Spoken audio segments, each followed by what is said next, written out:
Testing. 1, 2, 3, 4. Can everyone hear me? I can hear you. Good. It's getting a warning about my. Sure. Well, Okay.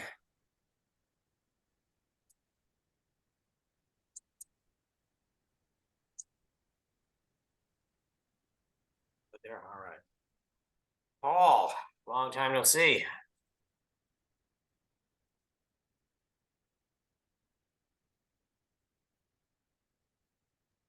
how you been? Tired. It's been a very busy month. No, I'm retired now, so I've been busy. Dan,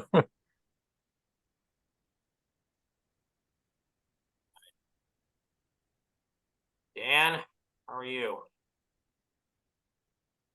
Doing good. Nothing too exciting with me.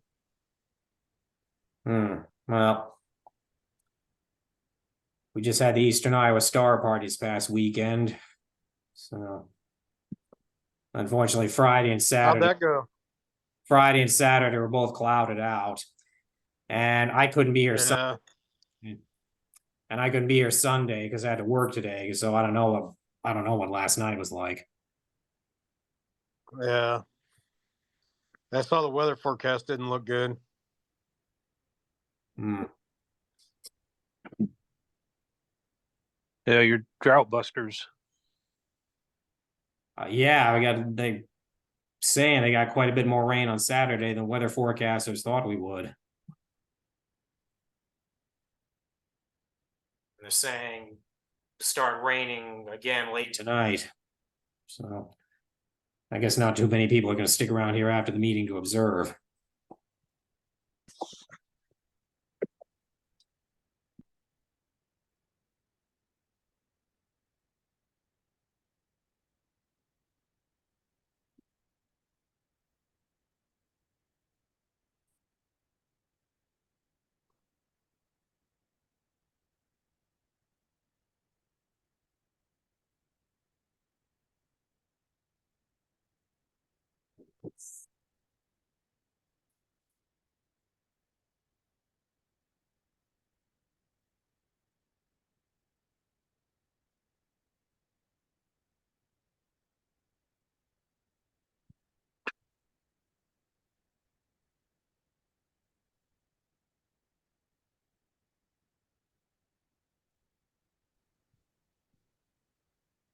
Okay, there we go.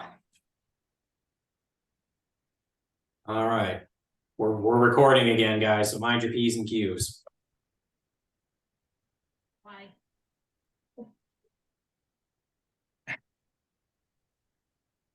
Because this is going out public on YouTube as soon as I get it published. Okay. Not marked as being for kids, but still. Then again, if you've seen some of the things on YouTube these days. True.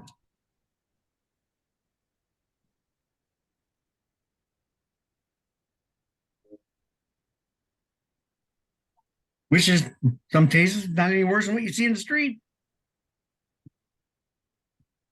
Anything goes anymore. Yeah. Hey, I'm a college professor. I've seen it all. Well, I don't see, oh, here comes, I think, Jim. He's just turning in. Okay. Sun's just about on the horizon to set. We're getting really close to the fall equinox now. It's this Saturday. Yeah, it almost lines up on east-west streets now. Another sign of fall coming.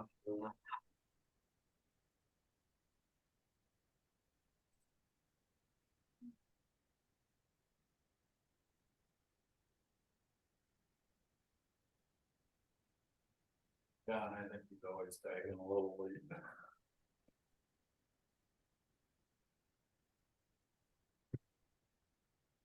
Yeah, Harold was really getting into his Lund solar scope Friday when I was out here working on the roll off. Harold or Howard? Howard. Yeah.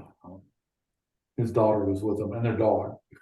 I met their dog, yeah. Yeah, I don't know. I don't want to get too close to his daughter. I think that dog is pretty protective of her. Long as she gives the dog his doll, he's Yeah. okay. Had 3 German shepherds in my life, and that one that I had all black face. Boy, people were scared of him. Well, it came together. All right.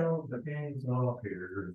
And they brought We treats. brought cookies All right. for those of you that attended in person. I surprised you. See what you people are missing by not coming in person. There's cookies. We could send a few out to you.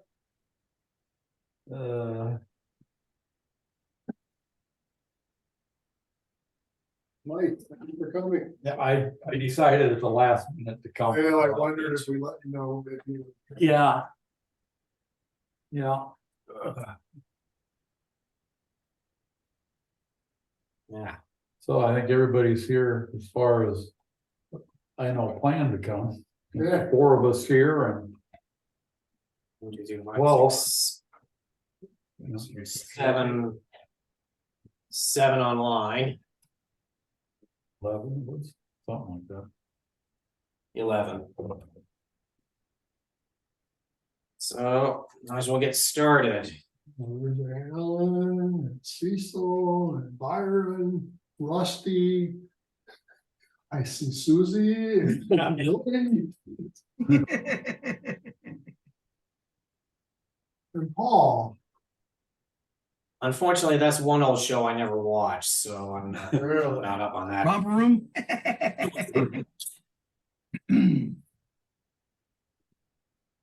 I was a Sesame Street kid.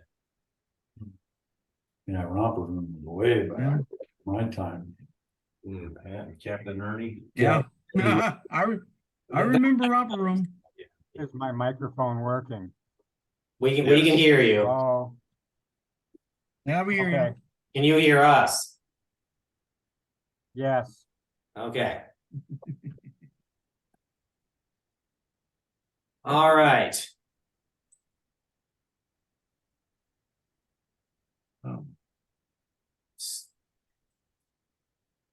Bring the meeting to order. I'll have a ham sandwich. That's even older. Where's the music coming from? What music? I hear music in the background. Must be somewhere piped in by you. Yeah, because we don't hear any music here. No. Not me. Anybody else hear music? You have a background to your headset or sound. I don't hear any music. I don't either. Yeah, I got it as soon as I got into Zoom.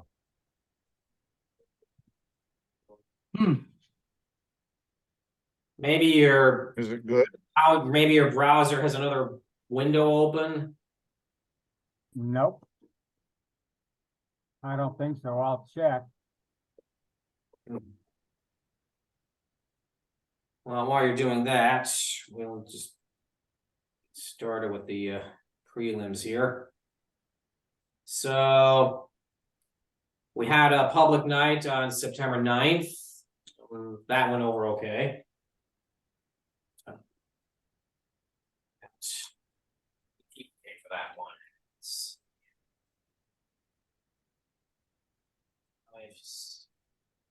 3, 4, 5, 6, 7, 8. So we got at least 8 people. 8, 9, 10, 11, 12. So I think we got at least half a dozen non-club members show up.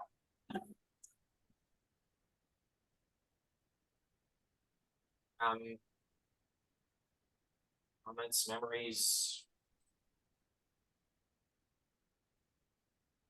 And of course, this past weekend was the Eastern Iowa Star Party. Bad news is it was clouded or rained out Friday and Saturday. So, nevertheless, there were some of us here on Friday night. Howard Cox, his daughter, their dog Steve. Jim, you showed up for a while, and Craig Cox and his wife were here. I was here during the daytime and looked through Howard's solar lens scope.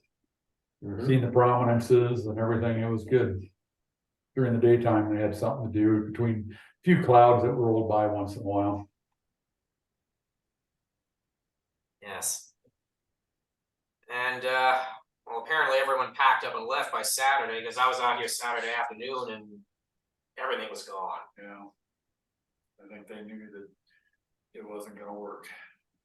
I confirmed that when I left about 4 o'clock, and there were like storms surrounding us. Yeah, exactly. When I got back into Davenport, it looked like they got a really good soaking while it was on. Yeah, Saturday afternoon, we got a whole inch of rain at my house there by Utica Ridge and 53rd. That Saturday afternoon and evening. So. Well. All right. So, and I wasn't here on Sunday, so somebody else want to report how that day went? That day and that night went? I don't know, Cecil and Byron, were you guys here? Yeah, I was here. Yes. And there's somebody else there. I don't remember his name though. His name's Max, Max a Milton? new member. Yes, he just joined earlier this year. He was out here. Did, We're out did you, there. did you get the email that I sent last night? It was- Yes, it I was a read, reply. Did you get it? yes, I read the email. I don't know if, Because I had, I don't know if Dr. Mitchell did, maybe you wanna go over that if he hasn't had a chance to look at it. I'm trying to look it up right now. okay, Let's see, where was, first off,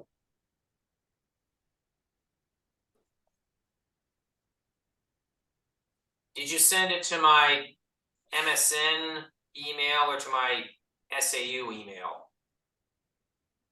I sent it basically as a reply to whatever email I got that was sent to you, so I don't know if you got it or not, but I'll recap anyway. Okay, When I started to open up the roof, there were times where it stopped and I couldn't get it to move. And it acted like the belt was slipping. So I pulled on the belt to tighten it, and I was able to open it, and then it would stop, and I'd do it over. I had to do it a few times.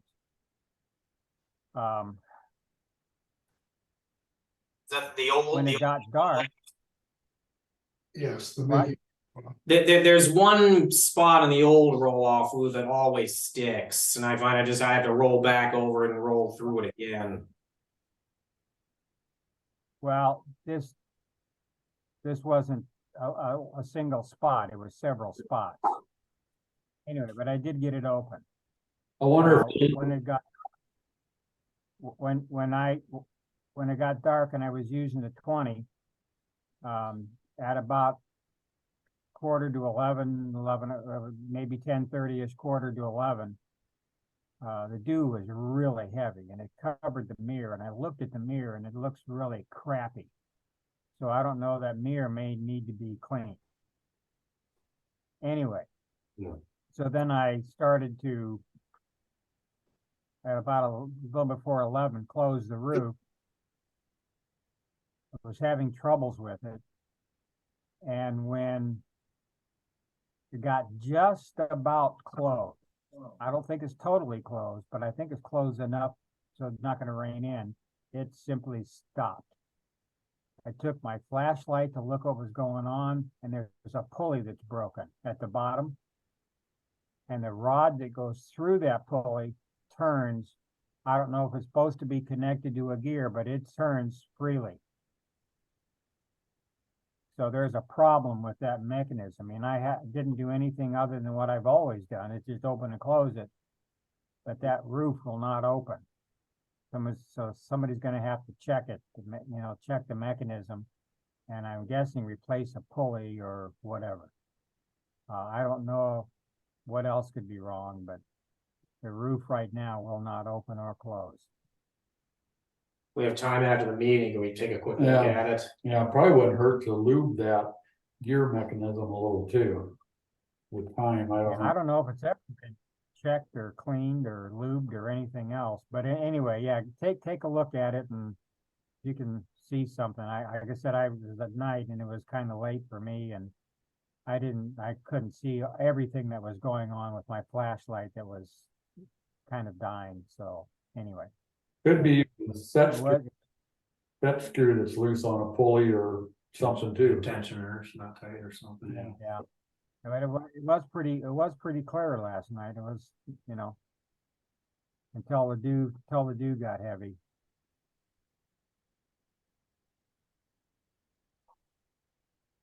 Hey, Byron, did you get to take any pictures last night?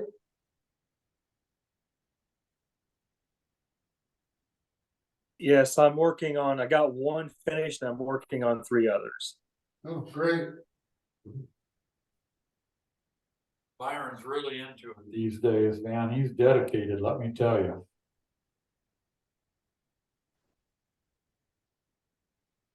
Well, I gotta get it in before it gets cold. And you're having fun with that Toski. Oh yeah.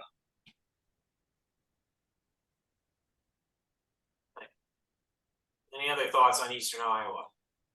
Thoughts, comments?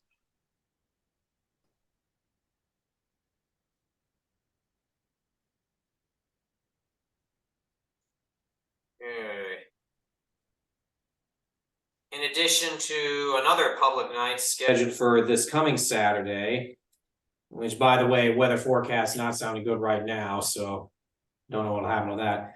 But also one of our more recent club members, Subodh Kulkarni, I hope I'm pronouncing his name correctly. He's asking for if some of us could put on a presentation, an outdoor event at the Quad City Hindu Temple from 11 a.m. to 4 p.m. This Saturday, the 23rd. From the way it sounds in his email, it's going to be a pretty sizable public event with up to 600 people total, but with a whole bunch of different outdoor activities. So we would just be one among several different several displays happening there, and people would just stop by our part of it, just in and out, just seeing. So people want to bring telescopes to demonstrate how they work. Maybe bring a couple of solar scopes, some displays, some astrophotos that the club has taken. And we should also bring a stack of membership forms, see if anybody's interested enough that they want to join. In talking with Jeff about this, he told me that these people are very inquisitive and they're liable to ask a whole lot of questions. So, it's like, be prepared. Somebody's going to walk up and ask you about what things are, how things work, et cetera, et cetera.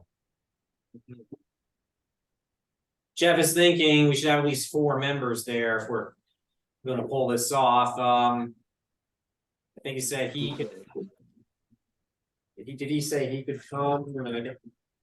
I think he did. Yeah. John Baker, you replied. And I can bring my dog. And so we got like a couple more. Anyone else available and interested for Saturday at the Hindu Temple?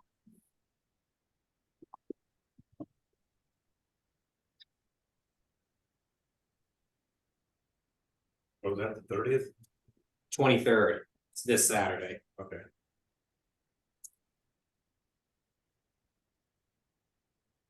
What time does that start? It's 11 a.m. to 4 p.m. And tables and electricity will be available.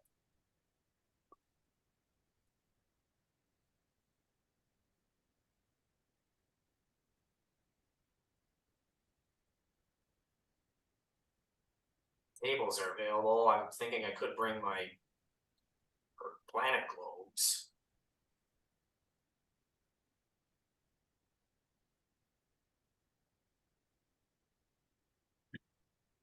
Anybody? This Saturday at the Hindu temple? It's in Rock Island. Address by chance? Yeah, I'm gonna be out of town, so I can't make it. Someone's asking for the address. Wait a minute.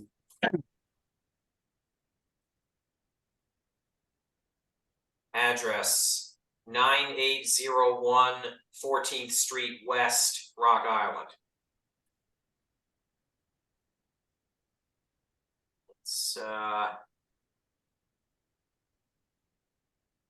It's west of Route 67 along 92nd Avenue, a little bit south of that. Where is that in Rock?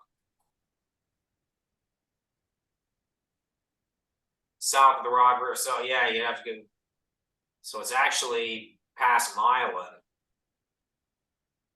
like about southwest of the Quad Cities, southwest of the airport.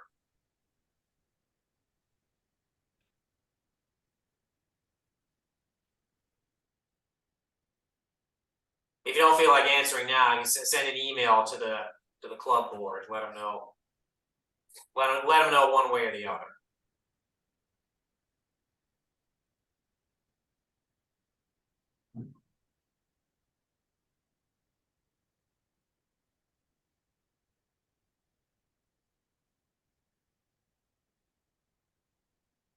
All right, well, we'll come back to that. All right, October 14th, the solar eclipse. So last I heard, Jeff Struve's all set up at the Coffee Hound. I'm going to be meeting with one of our event coordinators at St. Ambrose to pin down exact location on campus to set up scopes.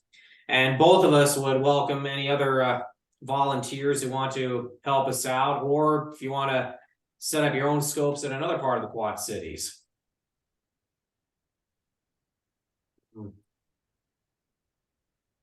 Who am I may be a little late at the start, but I intend to be in St. Ambrose. Thanks, Cecil. And I've got HA and white light. Perfect. Can you hear me? We can hear you. Yeah. Okay, I was going to say that I am doing an article for our monthly newspaper about the annular eclipse, and I can mention that you guys are setting up at these places. It's the St. Ambrose and the Coffee Hound, correct? Yes. Okay, well, I will send that. Now in Bettendorf, there's two of them. There's Two two what? Coffee Hounds. Well, we'll have to specify which one. Yeah, it's the one. I'm trying to think of the address, but it's out by the TBK Sport. Oh, out the Plex, as they call it. Yeah, out there. Okay. But yeah, just letting you know I plan to do that, and I don't think PAC is doing anything particular. So, and I may drop by with my camera. That's okay. Nice. You mean the TBK Bank Sports Complex? Yes. Coffee Hound that's out that way. Yes. And the road coming in from the east is closed. You can't get there if you go that way. You have to go up Devil's Glen Road to get there. Because I tried it the last week, and I had to turn around and go all the way around. Okay. The road from the east, that's Forest Grove Drive. Yeah, Forest Grove over there. Okay. Okay, sorry, go ahead. Devil's Glen, if you're coming from Bettendorf, it's Devil's Glen to Forest Road, turn right, it's right there. If you're coming from Davenport, get on Forest Grove and you'll end up there. But if you come in from the east, that whole section, they're building something, or I don't know what all they're doing out there, but it's closed. I don't think hardly anybody would be much coming from the east anyway. No, Yeah. but if you lived in LeClaire, you might. Yeah, right. Or Jeff coming up, And From Riverdale. yeah. But I've got the address here. Yeah, I would like to, I've got the address here. I would like to. I was there last weekend with Jeff. Okay, Okay, and if you come in on 80 from either way and you get on Middle Road, heading up towards the top of that hill, there is a side road they built specially for getting on that particular part of business. So if you can get to 80 and get into Middle Road, you should be able to get to that area, which is south of Quick Star. I think there's a Quick Star there. There It'll is. be in a parking lot, so yes. I've got the map here. Yes, it's right off the Middle Road exit of I-80. And the address is 5141 Competition Drive, Bettendorf. That's 5141 Competition Drive, Bettendorf.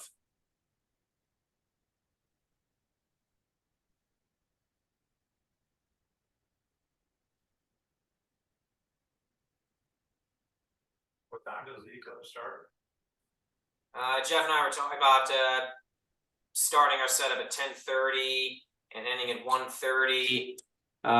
Well, the entire eclipse will last at least a couple of hours. I think mid eclipse is like around noon. I'm guessing. I'd have to look up exact times for it.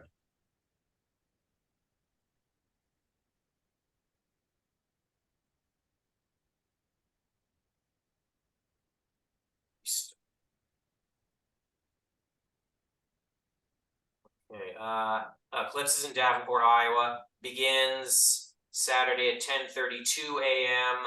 Maximum is at 11:54 a.m. Ends 1:20 p.m.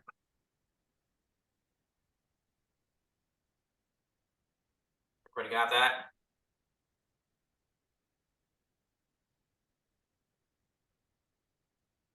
Yep.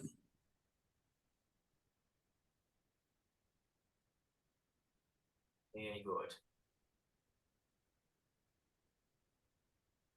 So, and again, email the club board if you want to come and help out either one of us or help or set up another location. And then, weather permitting, we've got another public night that same evening. So, it's like our astronomy day, October.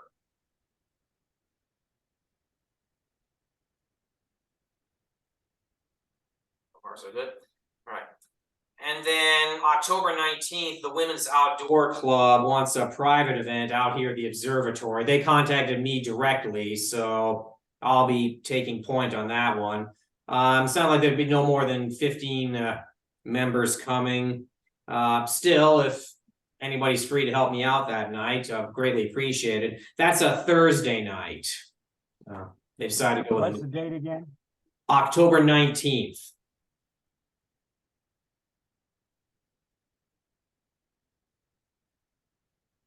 Thursday. Do you have a snow date available? They didn't say. Okay. If I remember from past years, they schedule like a general kind of outing at the Wapsie River Center, and the star parties just become part of that. So I don't know if they could reschedule it. Okay, I was just curious. Actually, I do distinctly remember one year they came out and it was raining the whole day and they still wanted to do it. So I just did Q&A with them in here in the classroom, and they took me on a hike in the dark and the rain. Oh, boy. A bunch of women, huh? Yeah, that's what I was thinking. Sign me up. So, Well, that is incentive for anybody who want to come out and help us, go right ahead. the 13th? 19th. Oh, I already have that down.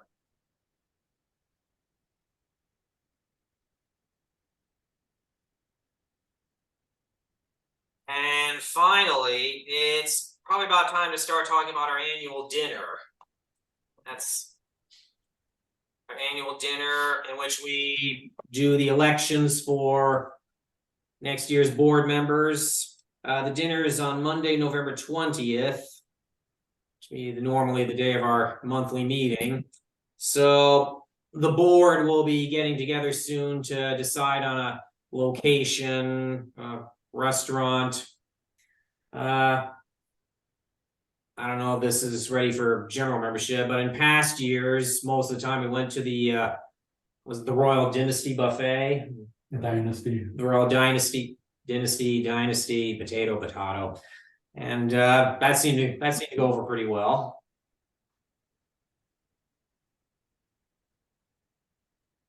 Quiet in there on Monday night. Big room for us. Reasonable prices, yeah.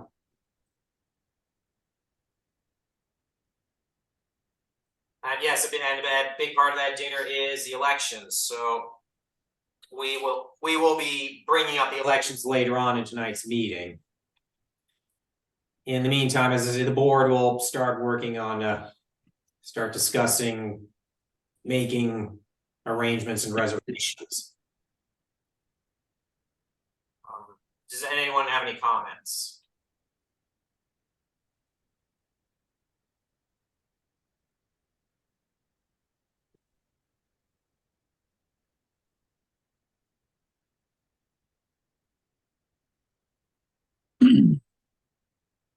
Those of you who are new to the club, the annual dinner takes the place of the regular monthly meeting for that month, which we go out to eat, or it's an informal affair.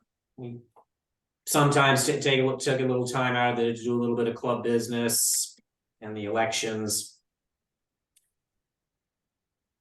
We encourage new members to not be bashful and step forward too, to become more involved. We enjoy having new blood.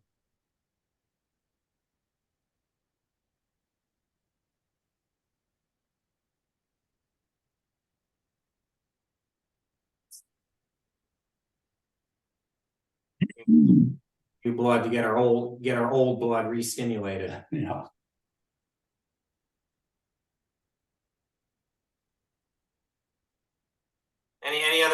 Any questions on upcoming events?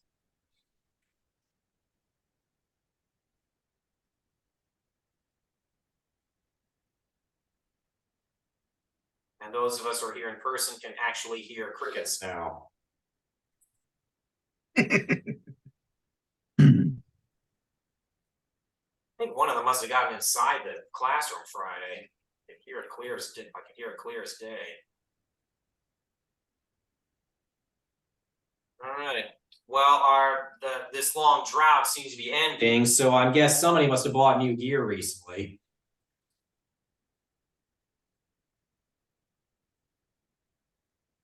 Anybody Well, want I to? did get delivered an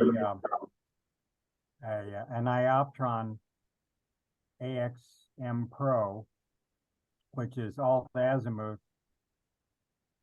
but you set it up with the telescope up to 33 pounds. And you press a button, it goes to a bright star, which could be the sun.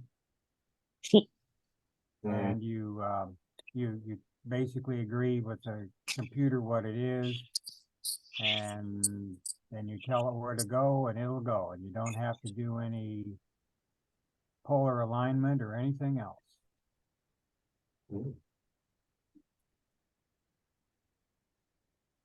Now, you can't really do any photography with it, but for especially like public events and things or solar viewing, it should be a snap. Not good for photography, you said? No, it's not good for that because you've got rotation value things that are, because it doesn't go in an arc. Because it's held azimuth. Oh. But for just general viewing, it'll be really nice.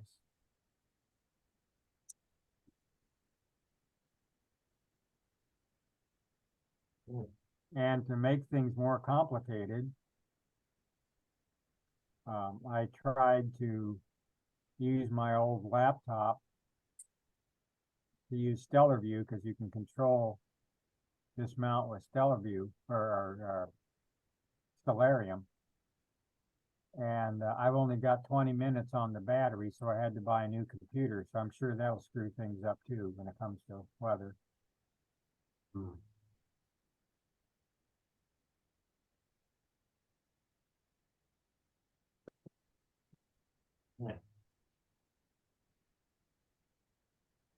Any other new gear? What else? I added another Optilong filter. I got off a guy at Friday night, so I've got the L Ultimate. So I got 4 of them now. I've got the L Pro, L Extreme, L Ultimate, and the Radiant Triad Ultra in that series. Haven't tried it out yet though. What kind of objects is it good for? Well, it's for light pollution. It's so I can image in my Bortle 8 sky. It's not real good with that little refractor, but it works really well with that Newtonian. I can image right, I can say straight, even on a full moon.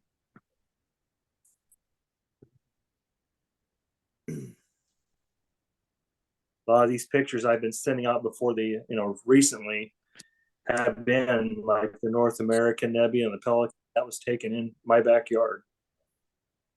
Now, are these filters only good for photography? Yeah, I mean, you're not going to do visual with them. I mean, you could do something like what John Baker's doing and plug it into his night vision.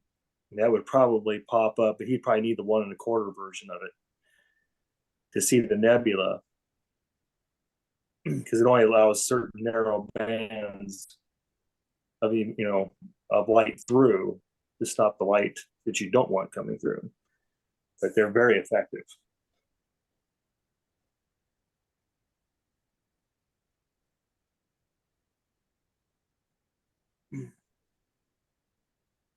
Any other new gear?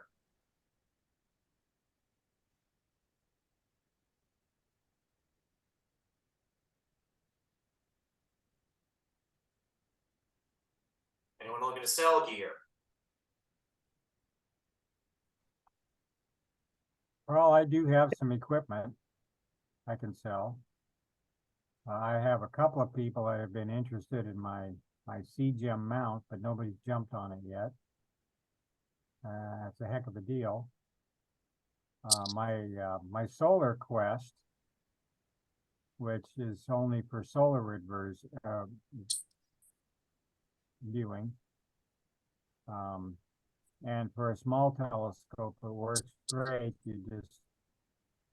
It'll find the sun and follow it all day. They say it has an 11-pound maximum weight. It's not. It's like buying a 2x4. It ain't 2x4 anymore, and it ain't 11 pounds. It's less than 11 pounds. I have a 6-inch f4 astrograph available.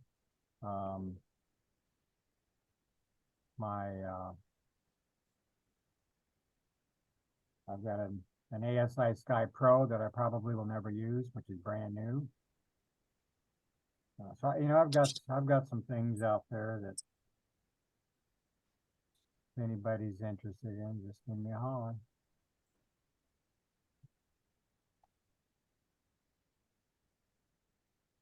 Hey, Al, are you still selling that 8SE?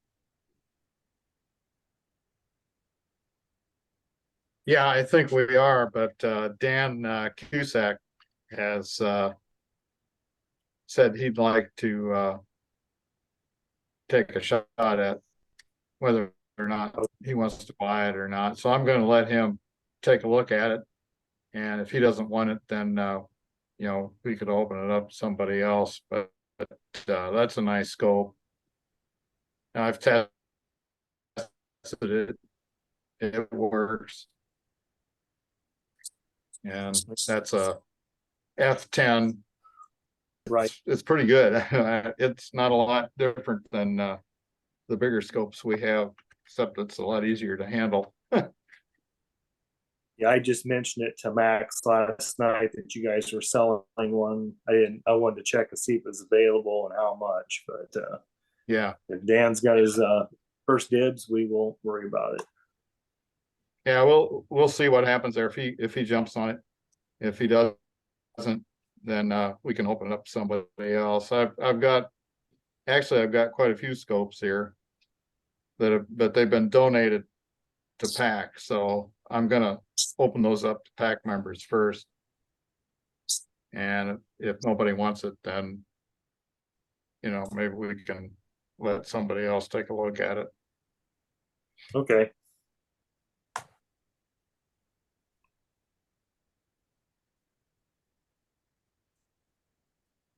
What else?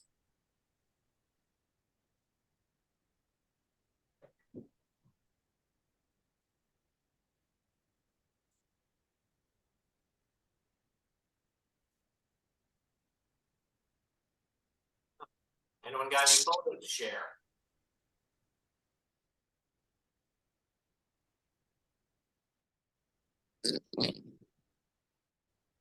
Photos? Photos. Any new photos to share? Did you say photos? I said photos, photographs. Let me see if I can pull one up. Yeah. Hold on. Let me see if I can We've got a lot of them. Uh-oh. give me permission to share the screen. I'll do that. One moment.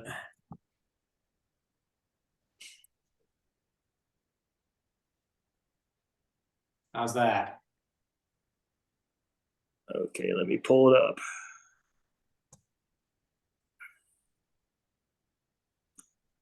This is Andromeda from last night. Nice. Yes. Nice.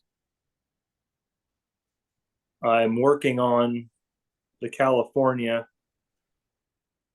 and Crescent and the Cave. What is that dim object right next to Andromeda? That's M110 on the top, I think.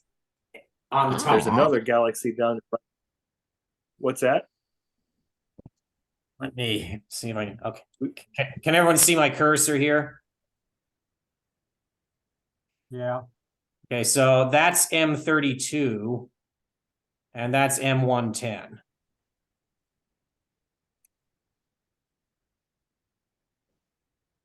I'm not seeing your cursor move. Yeah, I didn't see anything there. I didn't either. That's okay. They can't see it. All right, so. Well, yeah, M110 is that fuzzy object just to the upper left of Andromeda. And M32 is that fuzzy dot, like just to the right of Andromeda's center. But what's the fuzzy one directly below Andromeda? About 2 inches. I don't know what that is.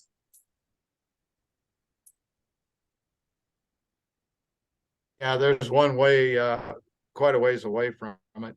That's the one you're talking about, Cecil. It's really dim compared to the other ones.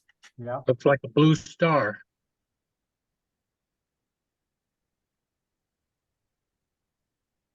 and then there's a spot that's directly north, about 3 inches. It's just a black spot.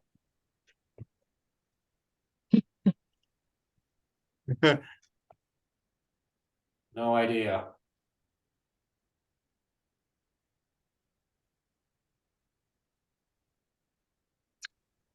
Let me see here. I can. All right, let me take it down. You done seeing it? Looks good. Yes. Great job.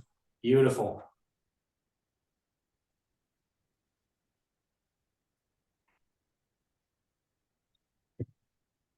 Other photos, anyone? Yeah. I think Al's bringing something up right now. Okay. Alan? Yeah, go ahead. I've got some pictures here, but you go ahead. Okay, what I did is a while back, I did the bubble. And I did it in MC first, was one-shot color using extreme, and I drew out a little bit of color, but it really didn't turn out what you would call the best. So this is the bubble using a 8-inch 0.7 reducer, ASI 2600 MC Pro using an L Extreme. And what I wanted to do was see what the comparison with the same OTA, but using, instead of the 2600 MC, I have an 2600 MM with 3 filters, SHO. Let's see, I'm going to put that up. And as I figured, it turned out more detail and sharper. Coming up. Here I'm we just go. going to show some. Like a picture of the sun yesterday. Okay. Pictures of some of the objects I've captured in the last couple of weeks. Well, anyway, I'm showing the bubble using the mono SHO. Did everybody see that? Yeah, That looks good. Okay. Yeah, It shows nice. out what color. It really didn't take much to draw the color out. Did I show the Pac-Man last month? It's one I have over the top of my head right now. And that was done with a mono. Okay, come on. There you go. That was done with the 2600 MM mono SHO. That's the Pac-Man nebula.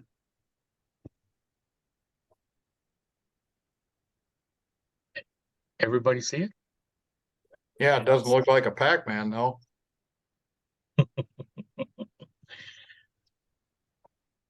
Yeah, if you rotate Well, it, anyway, that's it. Oh, what did you say? It's too She sharp. rotated a little bit.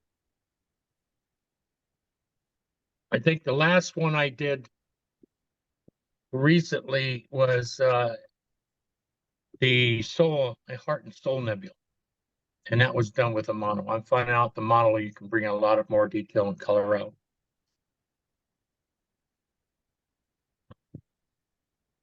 Which one is the heart and which one's the soul? Well, the heart's on the right, the soul is on the left. Looks more like a paw print. it's the sole of a shoe. Or it looks like a baby in the womb. It does. Yeah. Yes, it does. If you get a picture of an ultrasound at the right angle, that's what it looks like. Looks like a baby animal, not like a human, but Well, hey, it didn't say the kind of soul. yeah, that's right. Well, anyway, that's it for me. Well, go ahead, Al, but I forgot I had another one. You gonna show it, Byron?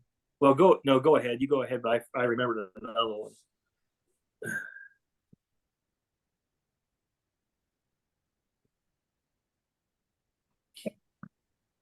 I'll see if I can figure this out here. Yeah.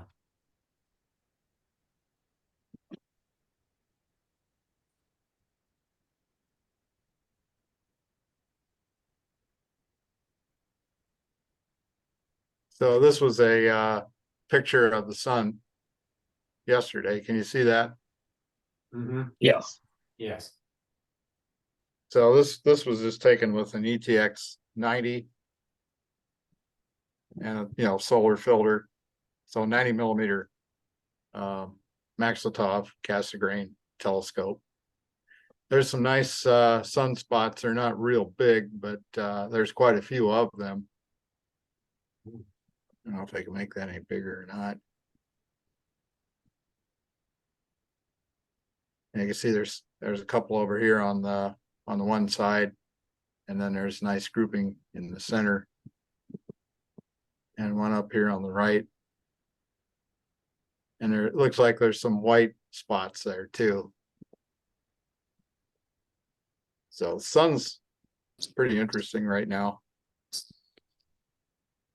I think the next maximum is Looks due. like it's kind of slowing down. Pardon me?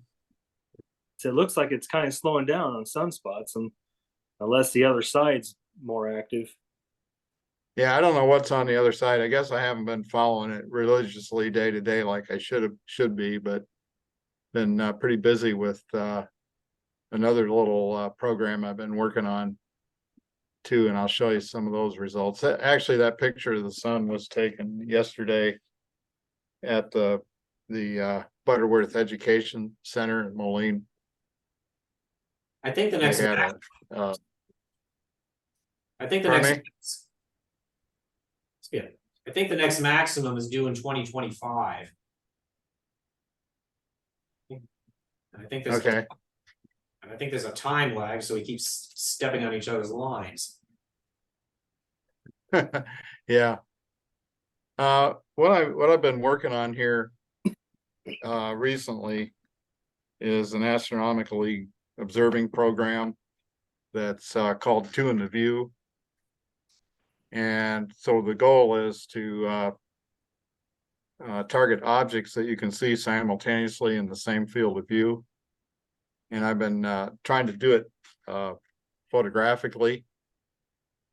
And I've just got a bunch of pictures here. I'll blow through them fairly quickly. They're not as nice as Byron's or Craig's, but this is not a two in the view, but this is the Ink Spot Nebula. I don't know if you can see it. There's just a dark void right in the center of this image Yeah, I here. see it. Yeah. I think some of you guys may have a better picture of that, but I thought it'd be fun to try to do it myself just with a snapshot like I do. And I was pretty pleased with that result. Right. Well, And let me see here. How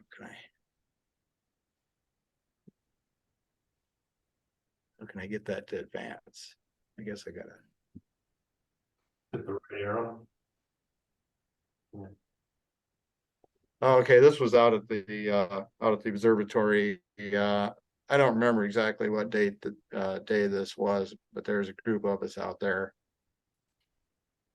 The scope that I use for a lot of the observations is there behind Rolly's left shoulder there. I don't know if you know the people. This is Rolando Gamino, and this is Dan Cusack next to him, and that's me there next to him. And the two right in the middle there it's my son Eric and his fiance Jessie. They're going to get married in November. And that's my wife Sarah there. And of course we know Byron.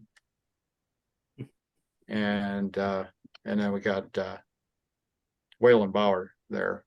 And I don't remember, I think there may have been one or two others that showed up after the picture was taken.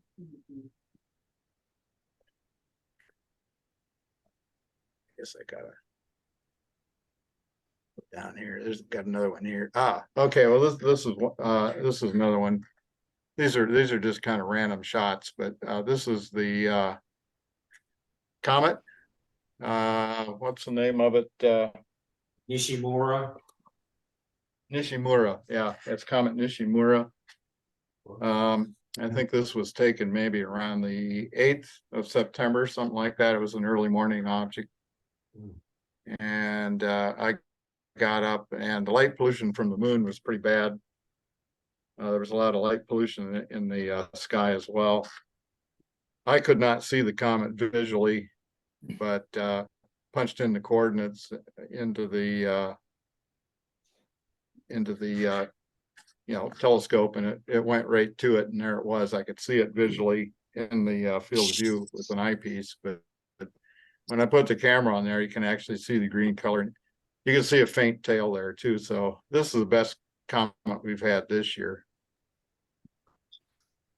That was taken through a 10-inch Schmidt-Cassegrain, probably at f 6.3, I would say.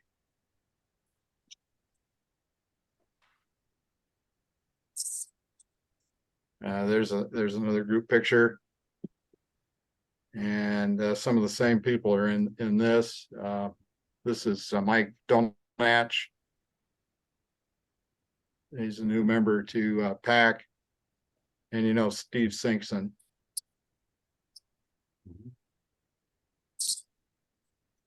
So we've had quite a few just kind of impromptu observing sessions, and we've had clear weather.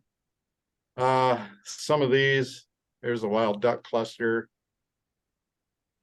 that turned out fairly well. M13, I got a couple of pictures of M13, but I'll show you this one. This is my 2 in the view of M13. If you look closely on M13, there are actually a couple of other deep sky objects nearby. The one up here is a galaxy, NGC 6207. I don't know if you can see that. It's kind of faint. There's actually another one right there. It's real faint. I was amazed that it showed up, but it's there. It's an IC 4617. All my pictures are probably going to be, most of them are 30 seconds or less. Maybe there may be a few that are minute exposures.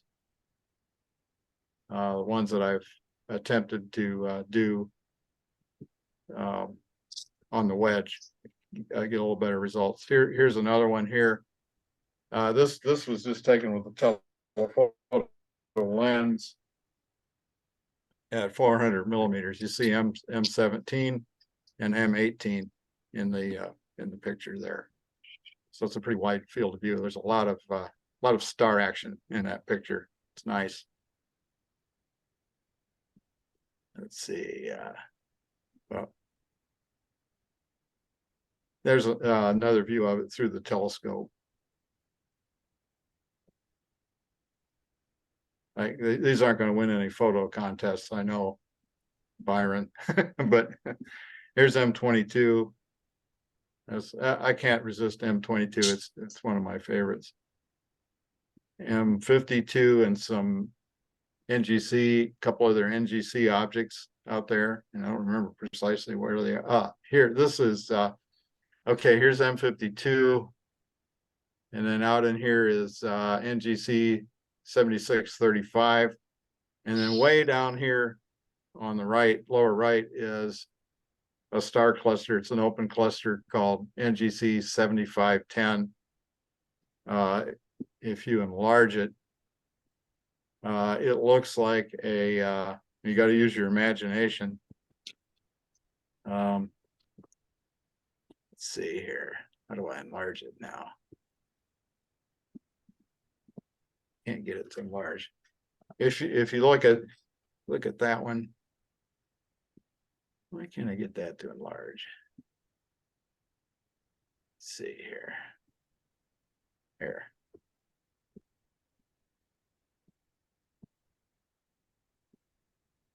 Yeah. That's the Dormouse cluster. And yeah, it looks like you got to use your imagination, but it's got two eyes and kind of a long nose.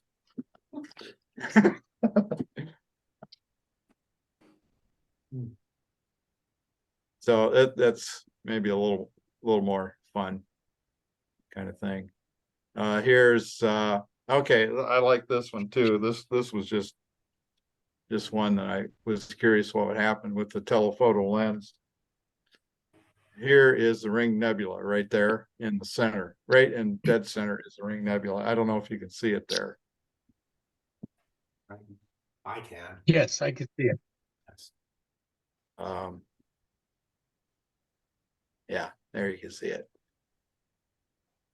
But the cool thing about it is when you see that little bubble out there, and there's the two bright stars in Lyra that kind of bracket it. If you're a star hopper, you know where to find the Ring Nebula by those stars. And there's a close-up of the Ring Nebula, of course. And here's the M76, the little dumbbell.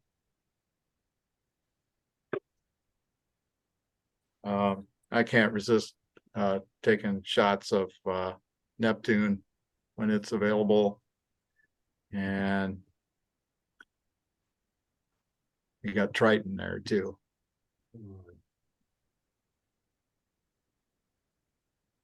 That's pretty cool. And there's the double cluster with the telephoto lens. Sometimes it's hard to get that in a field of view with a long focal length, but with 400 millimeters, it's nice. I don't remember what this one is.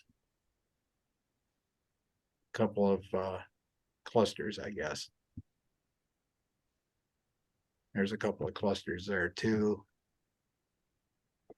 This is, I think I got a closer up vision. Yeah, here's a close up of that. There's a globular cluster, and then a nebular kind of star cluster off to the southwest of that show up in the same view. There's a couple more star clusters. More star clusters. I don't know if you can see this. This is the Helix Nebula. I shot that the other night.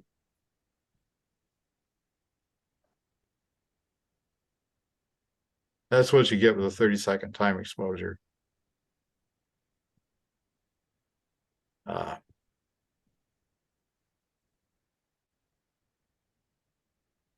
know you got better ones than that, Byron. Here's the blue snowball. It really is blue. Very. These things are really cool. And then this is always one that amazes me is when I get an opportunity, I see if I can find Pluto, and there it is. You're gonna have to take my word for it. I was gonna say, how do you know that? Well, I could show you, but if you dial that up in Stellarium, there is a dot right exactly where that arrow is pointing.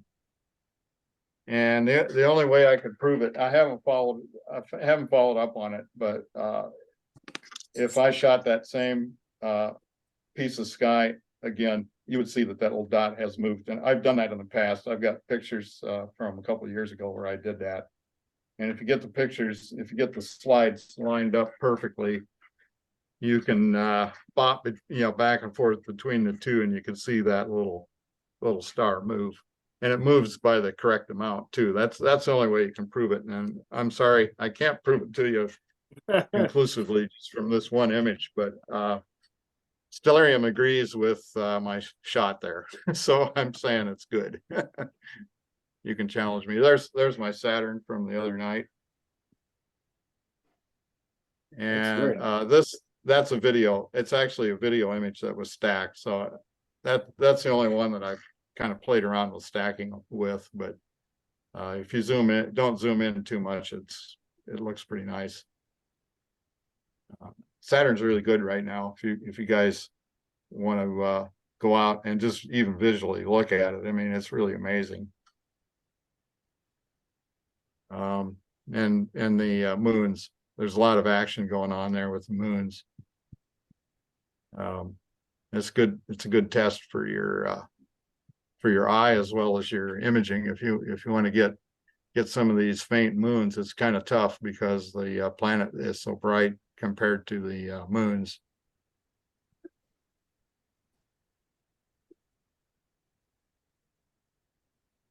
And we're back to the ink spot again. So I think that's probably, yeah, I think that's about all the pictures. I got some more, but I can't find them under pressure. So I'll call it good. Maybe more, it's a little more entertainment than technical. I've got one more. Last time I think we were looking at the dumbbell. Let me see if this is it. Yeah, this is the original. I did 2.5 hours on it. Well, I went back in and I recoded the frames and turned it from 2.5 hours to 7.5 and reprocessed it. How do I get back? Now you can see a lot of kind of circular nebulosity or way around the outside of it. And yeah, here's the new one with 7.5 hours. This was taken on a full moon with that Triad Ultra. So a lot more coloration comes out. The colors I didn't know that thing had. I thought was kind of interesting. It looks like there's turbulence inside there. Yeah, it does. I suppose there is.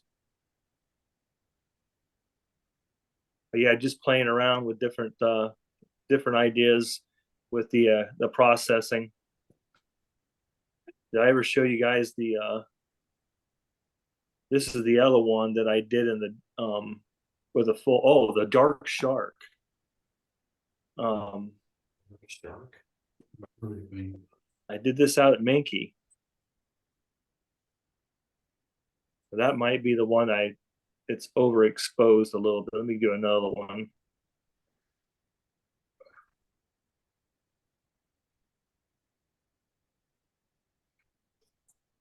I can't remember. I think this was like 9 hours. But it showed up. What'd you use for it? Nice. Beg your pardon? What was your equipment? It's that same Canon camera with the Takahashi, and I use the L Pro. Okay, L Pro. Yeah, on this, because that's what they said. The L Pro is really good with dark nebula. And how do you, what's the definition of this? Is it's not an As far as NG. what is that? LDN. Is that what you're asking for? Yep, identification.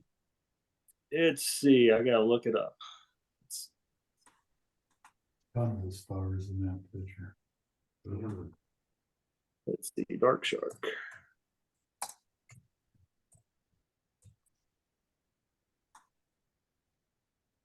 LDN 1235. It's in Cephas. Okay, thank you. It's kind of straight up right now at its peak. Very nice. But very tough to get. Very tough.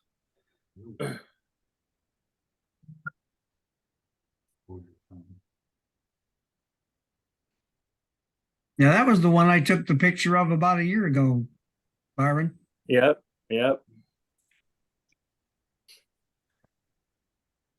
I kept that in my back of my mind. I thought I want to try that again, but I want to, put the power to it. and stack it. Like I said, I believe it was around 9 hours of Yeah, stacking. that long. Mine was only 10 minutes. Well,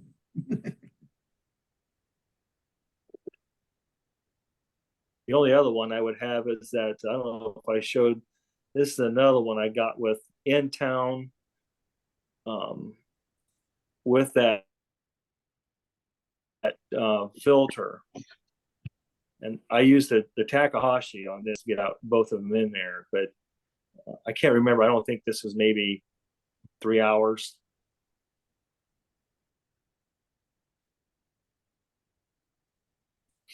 But yeah, that's full moon, light pollution and all. Hey, Byron, could you show that first M27 dumbbell image that you had there before you reprocessed it? Yeah. Yeah. It looks to me like in this picture, you got a lot of nebulosity and like concentric rings way outside It of it. did. It did. The other one, for some reason, it didn't show up with a more stacking. I'm surprised it didn't get more defined with the with the 7.5 hours. Yeah, I would have thought It showed you more. would have seen more.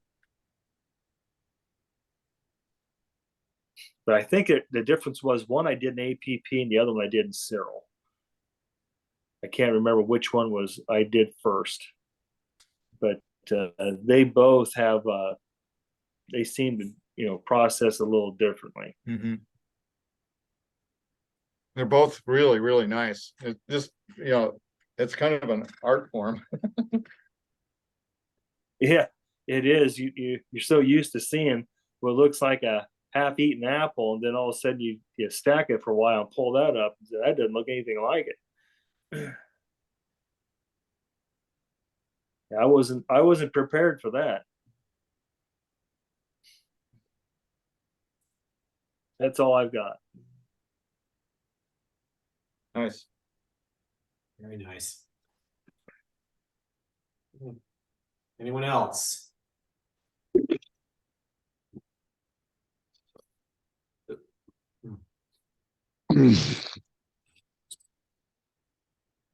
Looks dark.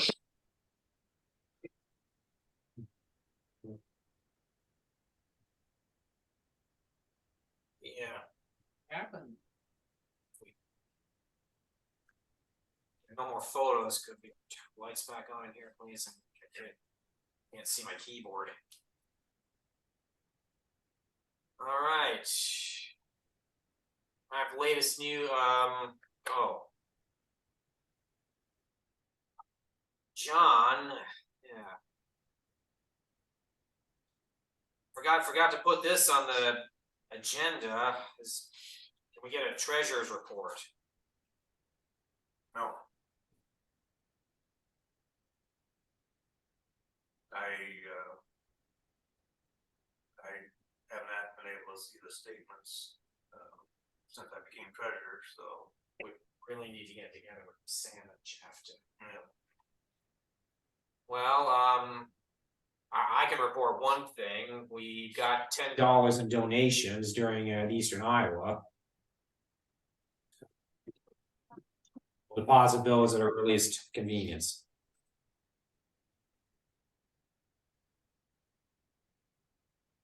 That was for all those chips and stuff I ate last night.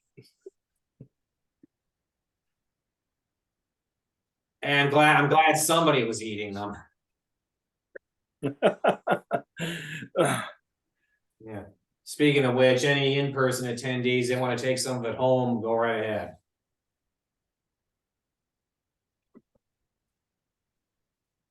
All right, then we'll move on to the latest updates on the observatory expansion. Jim, Mike, John, you're up.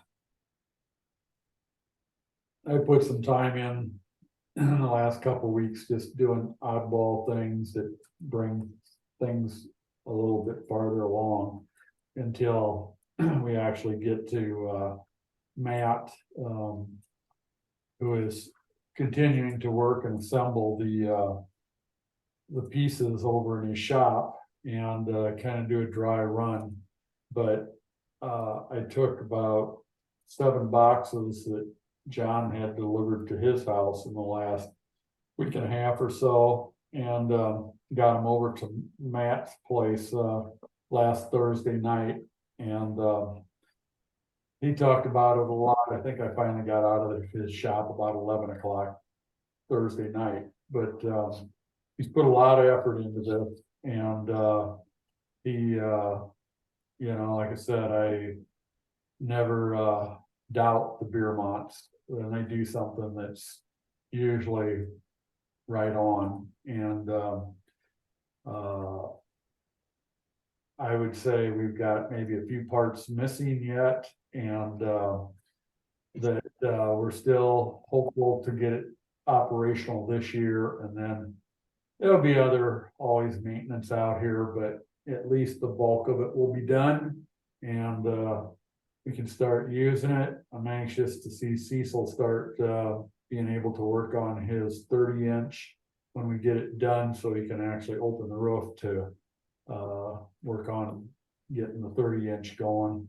And so anyway, it's just a slow process. Gotta go along with Matt, because he's got a full-time job at Genesis Systems, which produces robotic machines that do welding and all that in industrial application.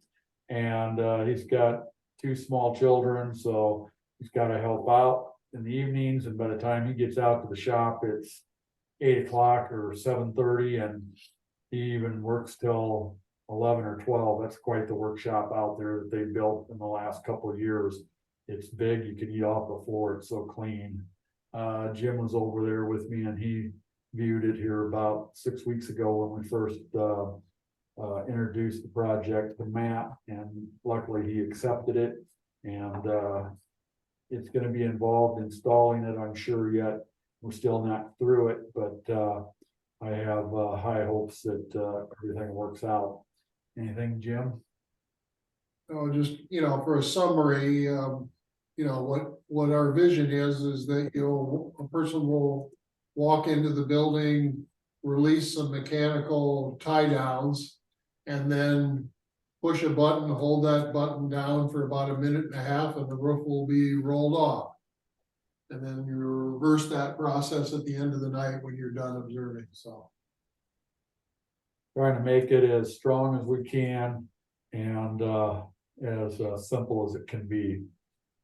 So I think we got a little rubbing from settling or whatever on either the east or west wall with the trusses that come across, or it might even be in the siding that's settled a little bit. There might be a little hang up. So we got to maybe look at that too and address that.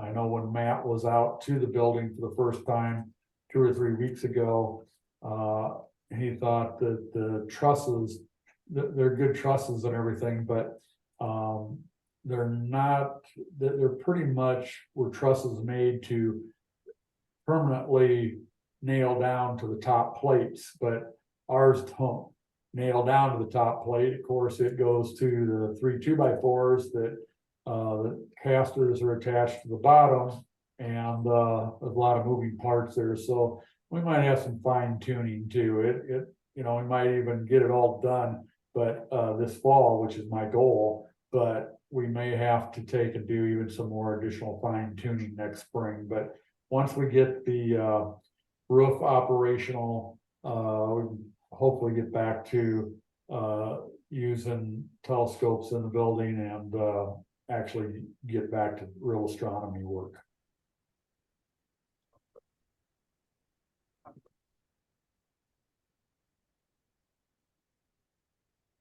Questions?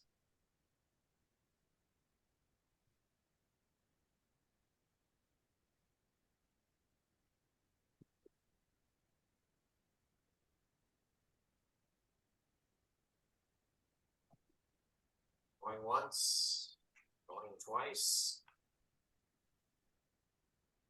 So work is progressing.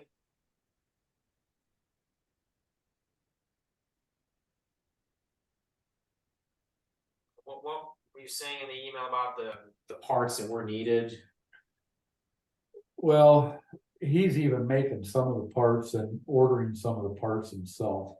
But the parts that we have ordered, like the gearbox, I think we might be missing the motor yet. And he's made these friction devices so that we don't get like tension or whiplash on the drive system to the main drive is going to be where the motor and gearbox is going to be in the southwest corner, and then you got a drive shaft or jack shaft that's going to go clear across the west wall, and there'll be a drive also on the north wall. And so it's just a matter of getting all the parts together. He's got extensive drawings. I can't believe the amount of time he's put into the drawings. They're like blueprint draftsman type drawings. I think he showed me 28 pages the other night, and I mean, it's precision work. So, you know, we've done everything we can. I'm kind of glad that maybe it took a while for me to get back to finding Matt. His grandpa used to make race car parts for me, and ultralight airplane parts, and their welds are superior. And now things are passed on to Matt, who is the grandson and son of his dad, and he's inheriting all the big machines. And he's got a lathe in there that's got to be maybe 6 or 8 feet long. He got it from the arsenal, been all reconditioned. He's got Bridgeport mills, surface grinders. It's, you know, not state-of-the-art equipment, but it's all adequate. And then they got TIG welding and everything. So it's quite the place, and it's all brand new. So I'm glad that we got them on board. I'm just glad Matt accepted the job, because if he wouldn't have accepted it, I'm not sure who we would have got next. And I think it'll be far superior of all the past ideas we had. So I have high hopes of all this working with precision.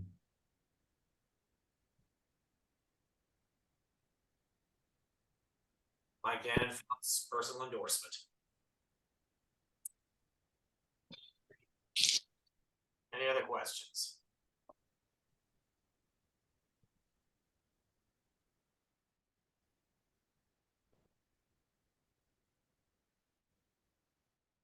And it's time to start thinking about who you want to be on the QCAS board for 2024.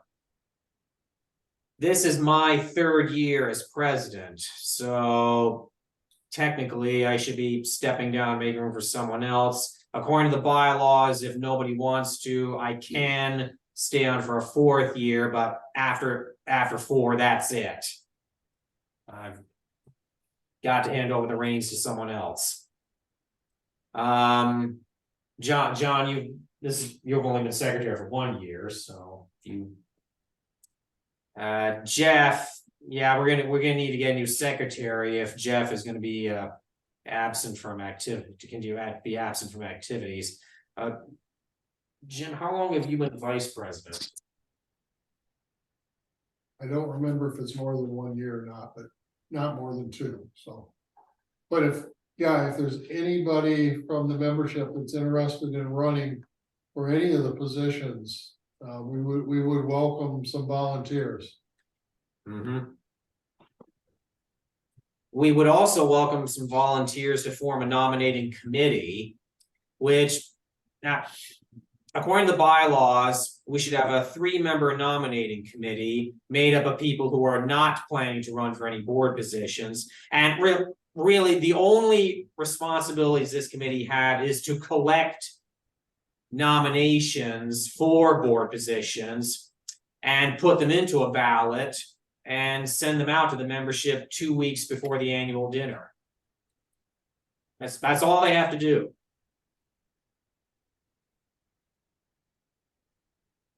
So if anyone wants thinks they could do that, might be good as kind of a stepping stone for getting into club activities.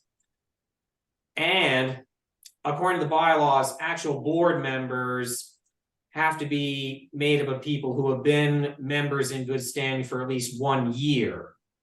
So brand new members wouldn't be eligible for board position, but I don't think that restriction applies to the nominating committee. Pretty simple, yeah. Yeah.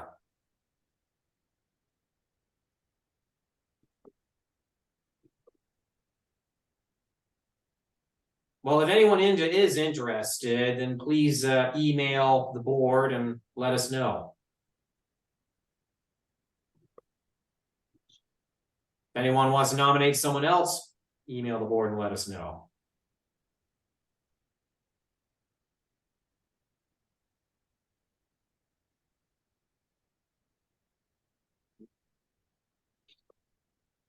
Not to get off this subject, but kind of related. Since this year began, it seems like in emails, I've seen either people interested or they want to come out, but I wonder how many actual new members have joined, paid their $20 membership, and have come to QCAS. I'm just wondering if somebody has kind of kept track. I'm just trying to get an overall view of what, new members we have opposed to our regular members. Has anybody been keeping track? I mean, if you're getting a $20 membership, should be able to keep track of that to see actually how many actual new members have joined. I got Maxwell's membership form at $20. Yeah, but I mean, I think there's more than that. I mean, Jeff was getting memberships, I thought, and not just $20 membership renewals, but actual people that actually joined. And if maybe it isn't as big as what I think it is, but I figured it was at least 5 or 10 people that's maybe paid into becoming members, new members, but maybe I'm wrong. I don't know, but I'd like to think we could reach out to them people and keep them interested too. I'll contact Jeff, see what he's. Yeah, I'm just curious because I've seen some emails where this person joined and I'll send this $20 over to be deposited, or Jeff would even deposit it. And I'm just curious to how many new members we've had join this year. I too would like to make sure my distribution list is up to date.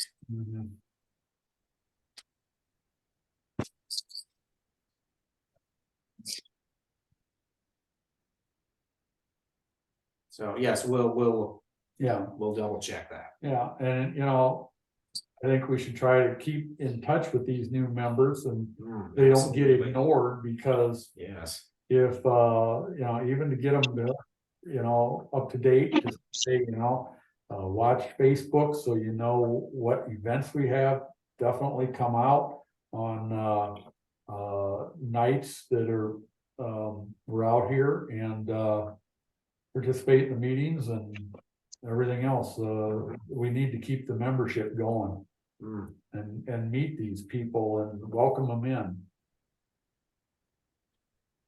Again, new blood. Because our blood is getting old. Yeah, that's a good point. We're happy to see that Maxwell has joined us, I think, for the last couple meetings anyway. Yes. And hopefully the other members are getting something out of joining, and if we need to have a portion of the meeting to meet the needs of the newer members, if we need to have special meetings, if we need to have whatever we can do to welcome them and provide them what they want, find out what they want out of the club. Some of them might just like hanging out and being social and keeping it simple. There's nothing wrong with that. I'm kind of in that category myself. I like working on the stuff out here and the solitude of the site out here. It's away from town, and I'm not so much into the astronomy other than the basic part. I enjoy the photos and all that, but even new members, some new members, if they want to get more technical, great. If they want to be out here for social activity and just some simple viewing, that's great too. We need to keep these people on board with us.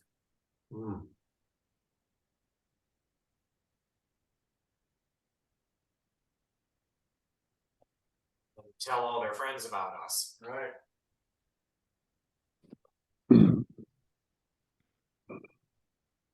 Right. So start thinking about board elections. Election 2024. Who do you want to be in charge of the club next year? Actually, not who do you want to be in charge? Who do you want to be your voice among the club?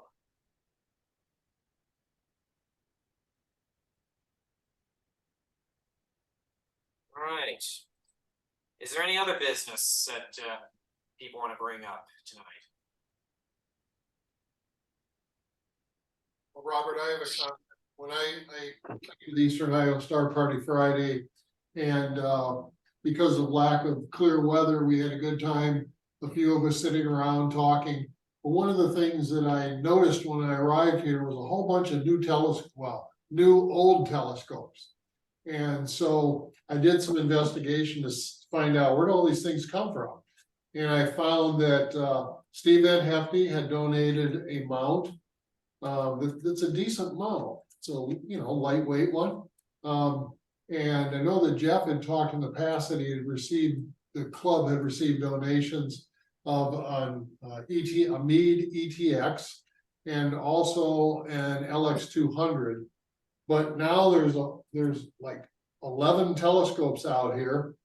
And it turns out that Pleasant Valley High School had received these as donations to them over some period of time, and they decided they weren't going to make use of them, so they've donated to the QCAS. And what I would say is we appreciate the donation, but when you look at it, the classroom is really cluttered with all of this stuff. Almost all of them are in need of repair, or parts are missing, or they're damaged. And many of them are pretty small. So I think pretty rapidly the board wants to take an inventory of what we have here and decide which ones of them the club should retain. And, or maybe there's one or two of them that we could sell to raise some money, maybe something we want to make use of. Other than that, what do we want to do that, say, maybe a club member is interested in one of these telescopes, and probably ultimately there's some of them that just are not going to be worth the effort or saving, and will somehow get rid of them. So that's just my thoughts on it. And that's why I'm happy to see some of the board members here, so we can physically see what we've got here and think about what are we going to do with this equipment. Yeah, it's not going to get used. Get rid of the clutter. If any club members are interested, come on down to the observatory and take a look. And some of them just might need a few parts, even new members. I mean, put it out there that these are available to take, but they might not be complete, but a little rework. You could have a scope to see the planets and the moon and stuff like that. And what doesn't go after a period of time, either take to DAV or junk them or whatever. Yeah, I would honestly be very interested in taking a look at them and either buying one of the better ones that are available, or if one of you guys wants to help me put it back together and, be like a mechanic's dream kind of thing, I would be very appreciative of that opportunity, because I'm looking to get a new scope, but as you guys know, telescopes they're super expensive. And, yeah. That would be awesome. That's the problem when you look through a 20-inch.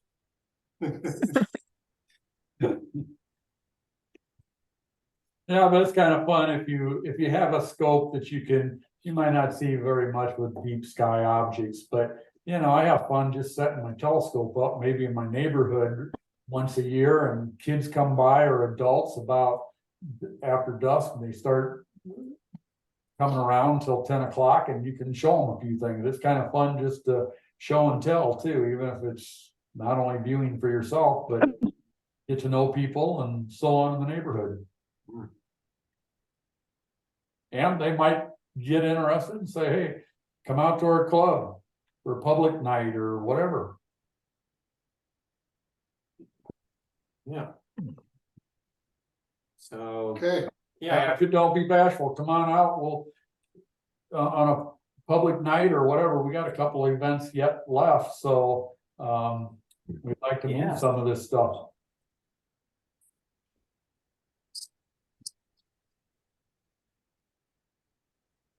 all right, come out to a public night or email us, see if. Yeah, just email. Yeah. like, It's Email us. available to We come out. can meet you out here sometime. Somebody can meet you out here. Yeah. Email or get a hold of us through Facebook or whatever. Yeah. Mm-hmm.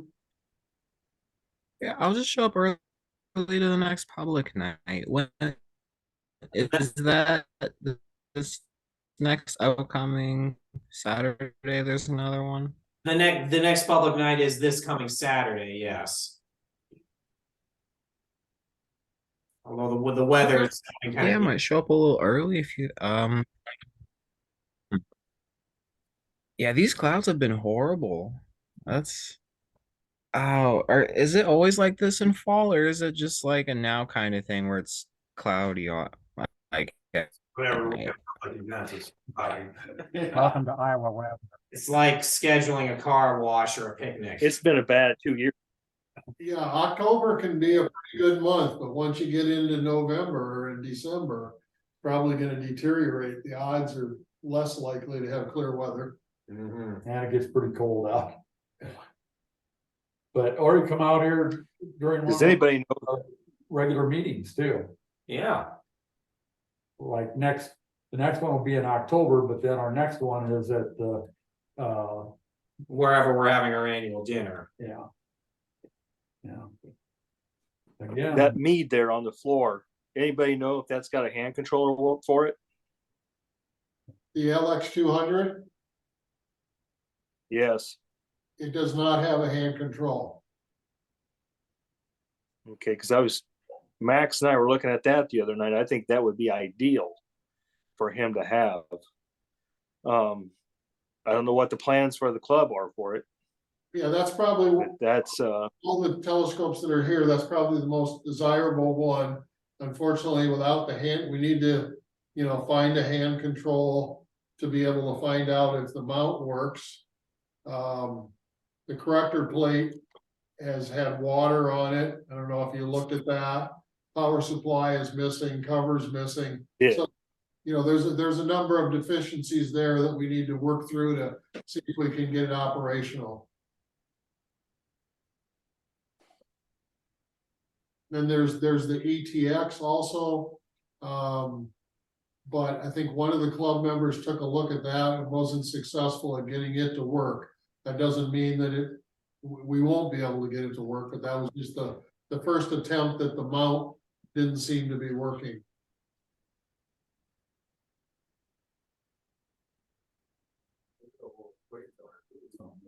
what is that? No, that's the Mead ETX. Okay. So those are probably the best of the scopes that I see here.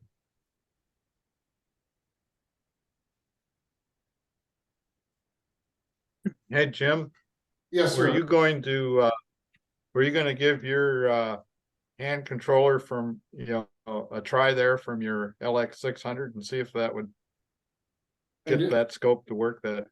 I didn't get a chance to bring it tonight, but that was one of the things I wanted to talk to the board about, is just how do they want to proceed with that? Yeah, if it's just missing a hand controller, we could probably get another one. Yeah, I don't If know. there's something wrong, Does Mead still sell those, or you pretty much gotta go on the used market to get a hand control? For eBay.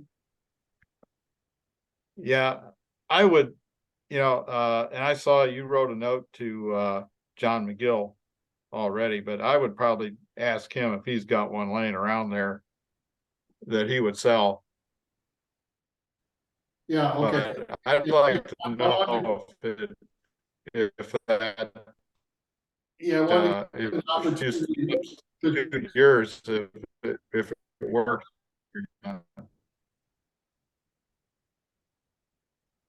Hello? so we were both speaking and then that prevented us from I hearing. wonder how wet it got. It's gotten water on the corrector plate. Water on the corrector plate, I think he said. Yeah, because it seems like you guys go quiet. I don't hear anything. You're cutting out. I'm Yeah. getting notices here that the internet connection is unstable.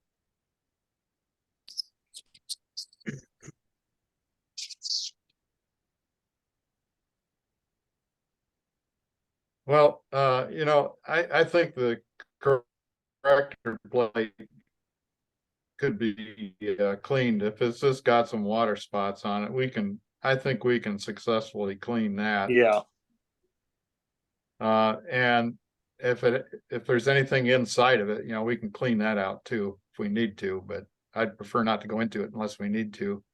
The one scope I had it completely, I took it completely down to nothing. Everything was taken apart on it. And it, interestingly enough, I put it back together and it all works. So it just depends how bad off it is. But you know, Jim, if you could just try the hand controller, if it comes alive, then we know that that's all it needs. But you know, if there's something wrong inside the mount, that'll take a little bit more effort. Okay, thanks You for know, the help, Alan. Yeah, Right. Is there anything else? I have one astro photo to show. Okay. I'm gonna try to do this on an iPhone here.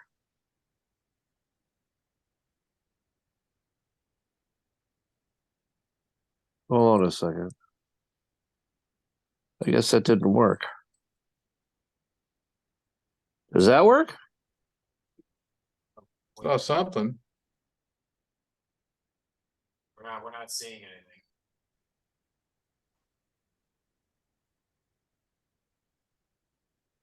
Oh, let's see. We will try again. We're gonna try again. Can you share your screen from your iPhone?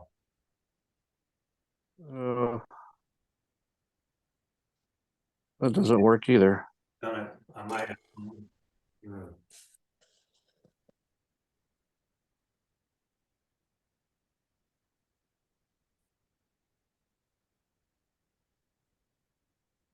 There. That's the Astrophysics Nebula. Where? I didn't see No, it's anything. not. a very dark nebula. I guess it doesn't work. Well, we'll show it. Okay, we'll try again next time. All right.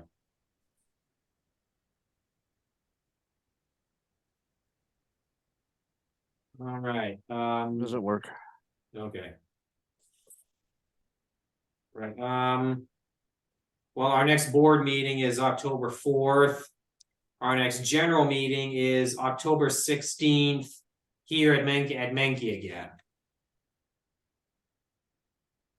So anyone who wants to come out in person, if weather permits, do a little observing afterward, or check out all the telescopes we have here, see if anything strikes your fancy, or see if Jim brings cookies again.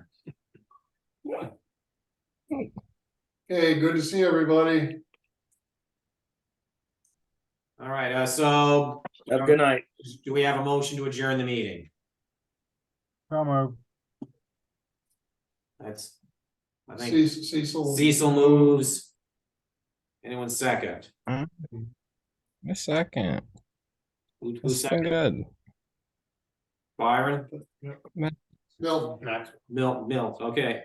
Good. Okay, thank you. All right, thanks. Have a good night, everyone. Bye-bye. Bye. Bye-bye. Cookie time. Yep, here's cookies. Hey, Dr. Mitchell, Right, yeah, Rusty. Dr. Mitchell, did you get a chance to try out your solar filter? Haven't gotten around to it yet. I've been super busy the last couple of weeks. Okay, I just wondered if you tried it yet. I'll let you know. All right. Thanks again. All right, later. All right. Have a Yep. good- So are we having a makeup board meeting this Wednesday? Yeah, I thought so. That was the plan, yes, if nobody objects. Well, Yeah. hang on.